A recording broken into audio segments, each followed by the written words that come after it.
নমস্কার, আপনারা দেখছেন নিউজ নাও। চোখ রাখবো এই মুহূর্তের সংবাদে। আদানি ঘোষ কাণ্ডে ঐক্যবদ্ধ হয়ে উঠেছে বিরোধী রাজনৈতিক দলগুলো। এই নিয়ে সংসদের ভেতরে আলোচনার জন্য কংগ্রেস সহ অন্যান্য বিরোধী রাজনৈতিক দলগুলোর দাবিতে উত্তাল সংসদ। প্রেক্ষিতে বুধবার আবারও একবার মুলতবি হলো এদিনের অধিবেশন। সংসদের শীত অধিবেশনের দ্বিতীয় দিন বুধবার গৌতম আদানির বিরুদ্ধে ঘোষ দেওয়ার অভিযোগের প্রেক্ষিতে মার্কিন আদালত কর্তৃক গ্রেফতারি পরোয়ানা জারির বিষয়টি ঘিরে আলোচনার দাবিতে উত্তাল সংসদের দুই কক্ষ। এই ইস্যুতে আলোচনার জন্য ঐক্যবদ্ধভাবে দাবি জানায় কংগ্রেস সহ অন্যান্য বিরোধী রাজনৈতিক দলগুলো।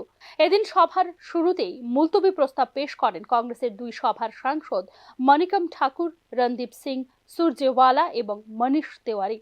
কিন্তু তা নাকচ করে দিয়ে সভা শুরু হতেই তুমুল হইচই শুরু হয়ে যায় সংসদের উচ্চ কক্ষ রাজসভা এবং নিম্নকক্ষ লোকসভায়। আদানি ইস্যু ছাড়াও দিল্লিতে অপরাধ বেড়ে যাওয়া, মণিপুর সমস্যা, সম্ভাল হিংসা নিয়ে মোট 18টি মুলতবি প্রস্তাব আনা হয়।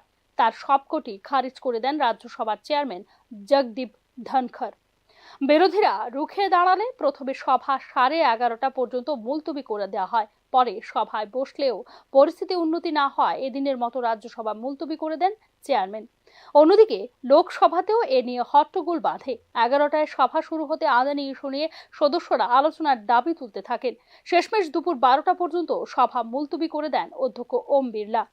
আদানি উপর আলোচনা চেয়ে বিরোধীরা ওয়েল নেমে পড়েন। বিড়লা বলেন, প্রশ্ন পর্বের পর আলোচনা হতে পারে। তাতেও বিরোধীরা রাজি হননি। শেষ পর্যন্ত দিনের অধিবেশন মুলতবি করতে বাধ্য হন অধ্যক্ষ। সংসদের ভিতরে বাইরে আদানি ইস্যুতে প্রতিবাদ বিক্ষোভ সংগঠিত করবে বলে আগেই জানিয়ে দিয়েছিল কংগ্রেস। এই প্রতিবাদে নেতৃত্ব দেবেন রাহুল গান্ধী ও সদ্য নির্বাচিত প্রিয়ঙ্কা গান্ধী। কংগ্রেস সাংসদ কেসি বেণুগোপাল আদানি ইস্যু আলোচনা চেয়ে মার্কিন অভিযোগের বিষয়ে যৌথ সংসদীয় কমিটি গঠনের প্রস্তাব তুলেছেন লোকসভায়। তবে সরকার পক্ষ যে বিরোধীদের কোনো প্রস্তাবেই মেনে নেবে না তা এক প্রকার স্পষ্ট। বিশেষত আদানি ইস্যুতে কংগ্রেসের মুলতবি প্রস্তাব ও যৌথ সংসদীয় কমিটি গঠনের প্রস্তাব খারিজ করে দিলে তা নিয়ে সুর চড়াও করবে বিরোধীরা। এই পরিস্থিতিতে শুধুমাত্র একতরফাভাবে বিল পাশ করা ছাড়া সংসদের শীতকালীন অধিবেশন কতটুকু ফলপ্রসূ হবে তা নিয়ে উঠছে প্রশ্ন। Bureau report, news now. সনাতন ধর্ম ন্যায় এবং মূল্যবোধের বাহক। ইতিহাস সাক্ষী যারাই সনাতন ধর্মকে আঘাত করার চেষ্টা করেছেন তারাই নিশ্চিহ্ন হয়ে গেছেন। বাংলাদেশের সনাতন ধর্মগুরু চিন্ময় কৃষ্ণ দাসের গ্রেফতারি এবং জামিন নাকচ করার আবহে এই প্রতিক্রিয়া ব্যক্ত করলেন মুখ্যমন্ত্রী ডক্টর মানিক সাহা। এদিকে হিন্দু ধর্মগুরুর গ্রেফতারের প্রতিবাদে উত্তাল হয়ে উঠেছে গোটা বাংলাদেশ। ইসকনের সন্ন্যাসী চিন্ময় কৃষ্ণ দাসকে গ্রেফতারি প্রতিবাদে উত্তাল হয়ে উঠেছে বাংলাদেশ। সনাতন ধর্মগুরু চিন্ময় কৃষ্ণ দাসের জামিন খারিজ হওয়ার পরেই বাংলাদেশের বিভিন্ন জায়গায় তীব্র হয়েছে সংখ্যালঘু হিন্দুদের বিক্ষোভ।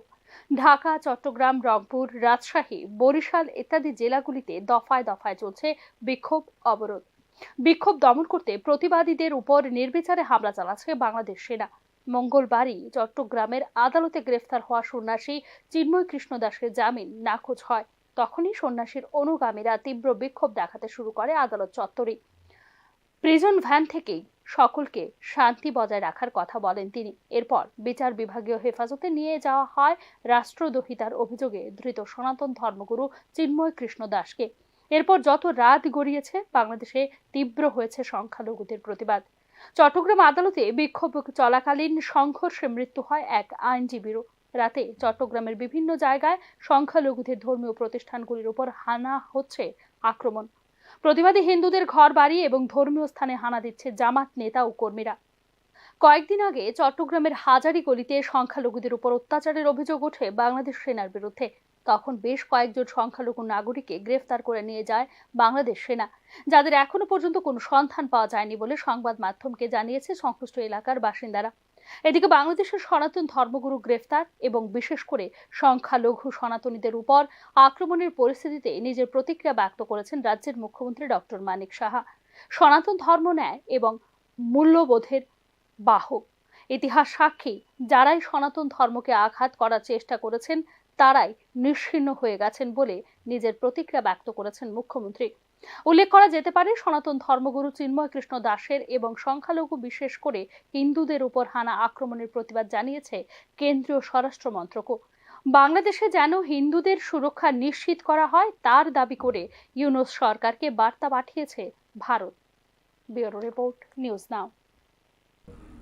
মন্ত্রীর প্রতিশ্রুতি যে বাস্তবে লোক দেখানো ছিল তার প্রকৃষ্ট উদাহরণ মুঙ্গিয়াকামী ব্লকের অধীন নোনাছড়া এডিসি ভিলেজে প্রজা বাহাদুর মলসুমপাড়া। বিশুদ্ধ পানীয় জলের জন্য যে ওয়াটার ট্রিটমেন্ট প্ল্যান্টের উদ্বোধন করা হয়েছিল সেটি এখন মুখ থুবড়ে পড়ে আছে। বিশুদ্ধ পানীয় জলের পরিবর্তে ছড়ার জলই তাদের শেষ ভরসা রয়ে গেছে। গত অক্টোবর মাসে মুঙ্গিয়াকামী এলাকার ওয়াটার ট্রিটমেন্ট প্ল্যান্টের কাজ পরিদর্শনে গিয়েছিলেন সদল বলে মন্ত্রী বিকাশ দেববর্মা।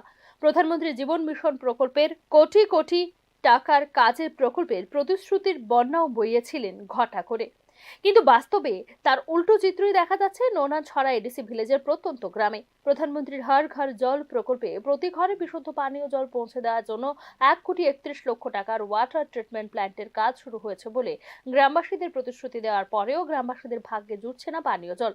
বিশুদ্ধ পানীয় জল তো দূরের কথা, এলাকার ছড়ার জল পান করে দিন যাপন করতে হচ্ছে বলে জানিয়েছে এলাকাবাসী। কয়েকদিন আগে উদ্বোধন হইলো জলের একটা ওয়াটার ট্রিটমেন্ট প্ল্যান্ট, তো এটা দিয়ে কি জল টল পান না? পাই না, এটা পাইছি না।